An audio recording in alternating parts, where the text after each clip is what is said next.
Hey guys, what's going on? It's me, Anthony, and I wanted to take a minute to go away from the norm here and go away from the usual way that I've been doing these videos lately, which is me just talking and talking and talking and talking, and actually come on camera and talk. I know that's not really that much different, but still, at least I'm on camera for this one. And the reason why I'm on camera is I wanted to talk about something real quick, which is a person that recently passed away.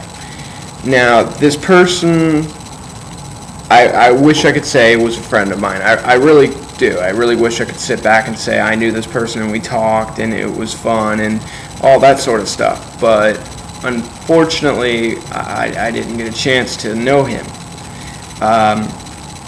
Corey Carrier, aka Gimpy, for anyone who actually knew him, on thatguywiththeglasses.com, passed away from MS.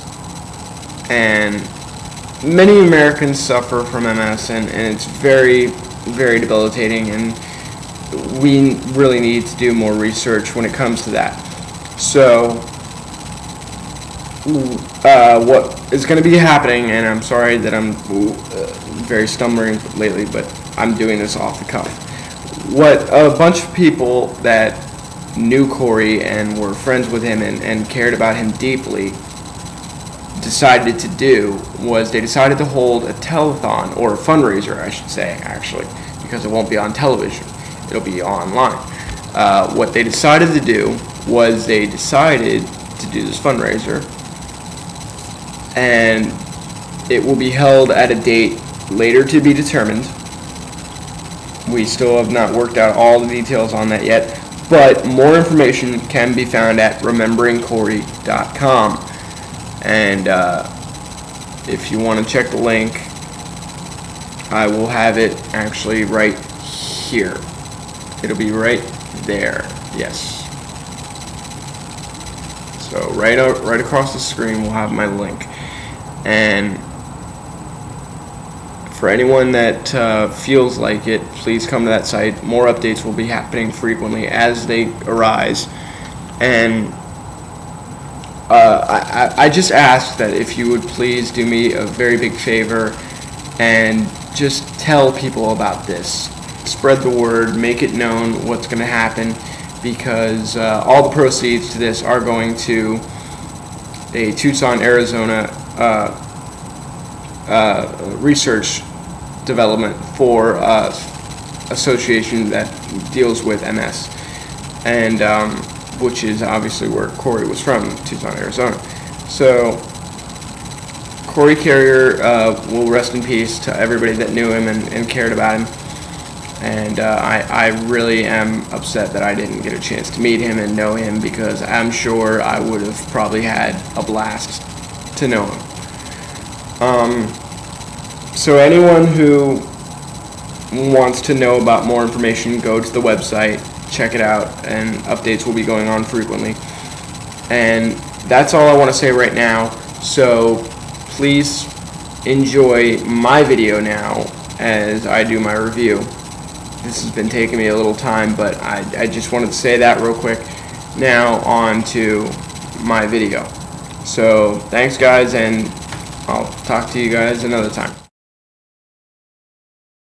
I sometimes wonder what a recipe for a good band would actually be.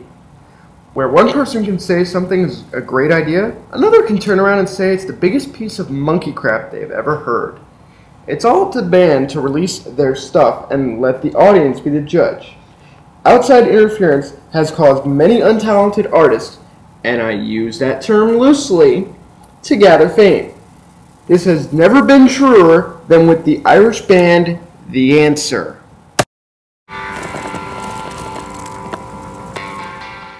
Now, we can all agree that Europe as a whole has given music some of the best artists of all time. From the Beatles all the way up to Muse, our friends from across the pond are responsible for several key points in music history. Being from the continent, however, is not a replacement for talent. This is not a reason to say you're the next big thing. Even if you're well received in several overseas countries, it's not an automatic translation for a global audience. The answer started in Northern Ireland in 2000, giving me yet another reason to believe we did in fact go through the apocalypse and were never formally told so. While the band is not the worst thing I've profiled, they are people that are not deserving of the success they have gotten. The motto of the band seems to be as follows: "We're from Europe, so we kick ass, and if you don't like it, then you just don't understand our culture." This is not the ideals of the countries in Europe as a whole, mind you, just this snobbish, stuck-up band as it seems. I honestly don't know what makes me not want to listen to them more. Their mediocre songs and lackluster effort from the members, or their "we're better than everyone out there because we come from the same country that brought the world U2 attitude. I can say for a fact, knowing many wonderful British people, that most from Europe are not snuck-ups. So it really confuses me when a band like this comes out and demands something without actually doing anything about it. The success from Ireland did not translate well to the rest of Great Britain, or globally for that matter. So why should I give two shits about you or your band? And why should you have the gall to claim that I should? Now, I know what you guys are thinking. But Anthony, you're just one man posting your opinion here on the site. You can't say what people liked and didn't like. To that, I say you're right. I would need a figure basis to help me back on my claim, wouldn't I? Oh, wait a minute. I just happen to have the record sales for the debut album of The Answer, Rise. An appropriate title, I feel, since it didn't do jack shit for this band. And it reads as follows. The debut album Rise came in on the charts in the UK and all over Europe with 30,000 units sold, another 10,000 in Japan, and ending with a worldwide record sale of 100,000. This allows us a chance to laugh at everything else The Answer has said, since this doesn't even qualify for a gold record, the lowest rating on the charts, by the way, by the RIAA certification standards. Though, guys, congrats on getting the Oro album. It's just too bad you guys aren't a Spanish-speaking band, which is what you would need to be to get that. Just missed the boat on that one, guys. Darn it. The band has to be doing something right, though, since they're the opening act for AC/DC on their most recent tour. Wait a minute. So an Irish band and an Australian band are out on tour right now. Why does this all of a sudden seem like the beginning of a great knock-knock joke? I'll give credit where credit's due, though, and say this is something to be proud of. This is most likely going to make the band's ego go into orbit, but at least it's justified. Now, while the style of blues and rock have had much success in the past, this is a moment where it fails. I would like to say the band will get better over time and eventually grow into the band that they think they are now, but it's highly unlikely, since the band does think that they should be headlining the tours that they're on. This is actually a big reason that I'm glad I didn't shell out the money to see AC/DC when the tour came to South Florida.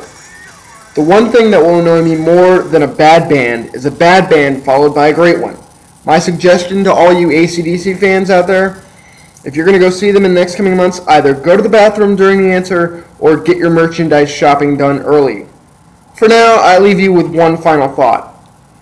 If such a trend continues, and that for Europe, that being that a half-decent band, believing that they're the next Beatles, is going to shoot their foot off, will that really mess up the rest of Europe? I'm personally hoping not. Now, if you'll excuse me, I'm going to go listen to Absolutions from Muse to get this damn band out of my head. Have a good one, guys.